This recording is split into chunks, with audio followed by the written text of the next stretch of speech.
आदिलक्ष्मी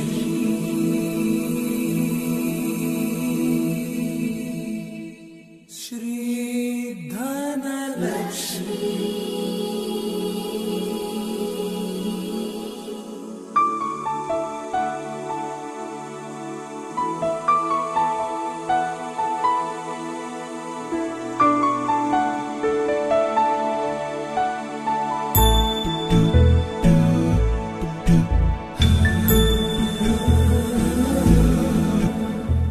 सुमनसवन्दित सुन्दरि माधवी चन्द्र सहोदरि हेममयी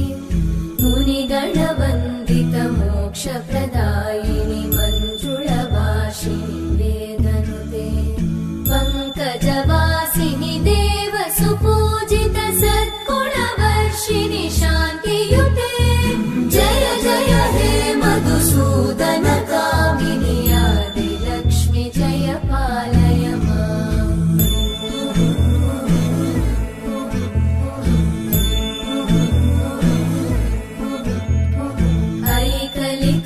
ऐकलिकल्मषनाशिनि कामिनि वैदिकरूपिणि वेदमये क्षीरसमुद्भव मङ्गलरूपिणि मन्त्रनिवासिनि मन्त्रनुते मङ्गलदायिनि अम्बुजवासिनि देवगणाश्रितपादयुते जय जय हे मधुसूदन कामिनि धान्यलक्ष्मि जय पालय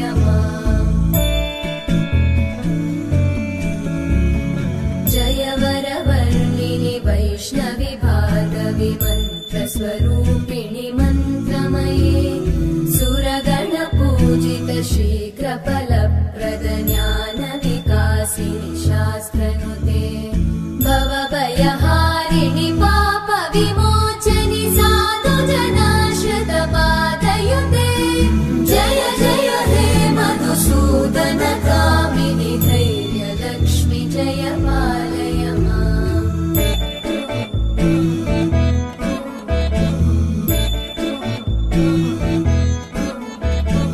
जय जय दुर्गतिनाशिनि कामिनि सर्वफलप्रद शास्त्रमये रथगजतुरगपदादि समानुत परिजनमण्डित लोकनुते हरिहर ब्रह्म सुपूजित सेवित तापनिवारिणि पादयुते जय जय हे मधुसूदन कामिनि श्रीगजलक्ष्मी पालय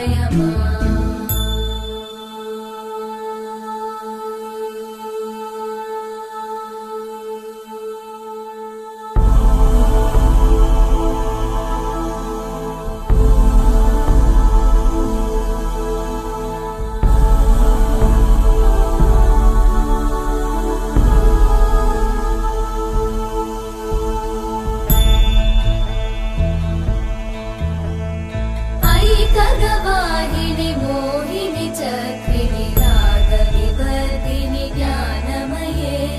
गुणगणवारिधि लोकहितैषिणि सकलस्वरवरगाननुते सकलसुरासुरदेव मुनीश्वर मानववन्दित पादयुते जय जय हे मधुसूदन कामिनि सन्तानलक्ष्मि पालय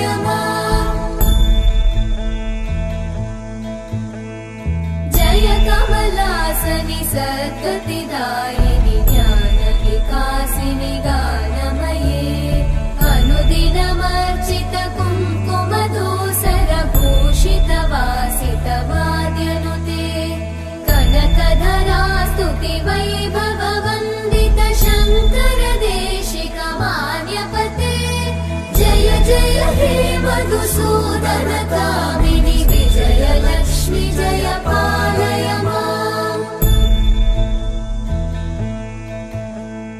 प्रणत सुरेश्वरि भारति भार्गवि